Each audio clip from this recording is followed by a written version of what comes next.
Imagine waking up to the sound of a church bell instead of an alarm clock. No cars, no phones, just the smell of wet soil, burning wood, and the faint chatter of chickens outside your wooden hut. This is life in a medieval village, a world where survival was earned every single day. During the Middle Ages, almost 90% of Europe's population lived in villages like this.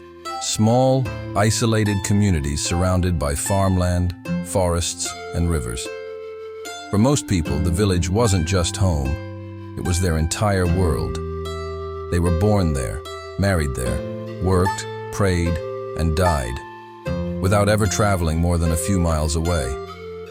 But behind the peaceful image of green fields and simple living was a reality filled with hardship, hierarchy, and faith. The three pillars that shaped medieval life. Let's step into that world for a moment. Most villages were peasants, ordinary people who worked the land owned by a local lord. These peasants came in two main types, freemen and serfs. Freemen were rare. They paid rent for their land, but could move elsewhere if they wished. Serfs, on the other hand, were tied to the soil. They could not leave the land without the lord's permission, yet they were not slaves. They had families, homes, and rights. But freedom was not one of them. A typical medieval village was built around the manor, the lord's estate, which acted as both the administrative and economic center. Around it were peasant cottages, barns, and the village church, the heart of the community. The houses were simple, built from timber, mud, and straw. Most had only one room with a small fire pit in the center, no chimney, and dirt floors. Smoke filled the air, and animals sometimes shared the same space to keep warm during harsh winters. Despite their harsh lives, peasants were incredibly resourceful. Hay grew everything they could: wheat, barley, rye, oats, and peas. Their diet consisted mainly of bread, pottage, a thick vegetable stew, and on lucky days, a bit of cheese or ale. Meat was a luxury, often only eaten during festivals or when an animal was too old to work. Work in the village was endless. From sunrise to sunset, men plowed the fields using wooden plows pulled by oxen, while women tended gardens, cooked, spun wool, and cared for children. Even the children worked, chasing crows from crops, gathering firewood, and fetching water from wells. The land was divided into three great fields, each planted in rotation, one with wheat or rye, one with barley or oats, and one left fallow to recover. This system ensured steady food supply, though famine was always one bad harvest away. Villagers depended on each other. They shared tools, animals, and even ovens. If one family's harvest failed, others would help, because tomorrow it could be them in need. That deep sense of community was their greatest strength, and sometimes their only defense against starvation. Religion shaped every moment of their lives. The church bell didn't just mark the hours, it dictated the rhythm of existence. People prayed in the morning, at midday, and at night.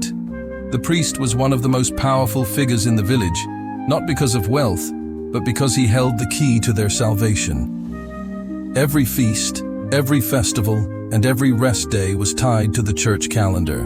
From Christmas and Easter to local saints' days, these moments of joy broke the endless cycle of labor. On feast days, villagers dressed in their best clothes, sang, danced, and drank ale, a short escape from the grind of daily life. But life was fragile. Disease, famine, and war could strike at any time. A single illness could wipe out an entire family. Between 1347 and 1351, the Black Death, the deadliest plague in human history, swept across Europe, killing nearly half the population. Entire villages vanished overnight. Yet out of this tragedy came change. With so many workers dead, the surviving peasants realized their labor was now valuable. Lords needed them more than ever. For the first time, common people began demanding fair pay and better treatment. Some even walked away from their manors, seeking new opportunities in towns. This shift weakened the old feudal system and slowly gave birth to a new social order. Not everyone in a village worked the fields. There were blacksmiths who forged iron tools and weapons, millers who ground grain into flour at the watermill, bakers, who used communal ovens, and weavers, who crafted fabrics from wool. Each trade was vital to village life. Even justice was handled locally. In many parts of England, a system called frank pledge made every villager responsible for their neighbor's behavior. If someone stole or broke the law, the entire group could be punished. A powerful reminder that in medieval life, community was everything. As seasons changed, so did the rhythm of work. Spring meant plowing and sowing seeds. Summer was for weeding and haymaking. Autumn brought harvest, the busiest, most crucial time of year. Winter was quieter, but far from restful, as villagers repaired tools, spun wool, and prepared for the next cycle of labor. Despite all the hardship, life in a medieval village wasn't without joy.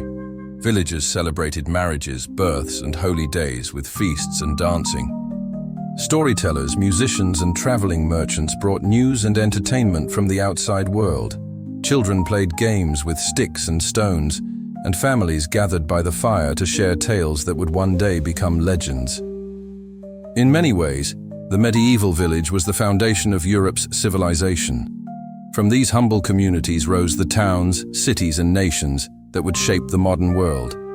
Every stone church, every winding lane, every abandoned ruin in the countryside still whispers stories of those who once lived, loved, and struggled there.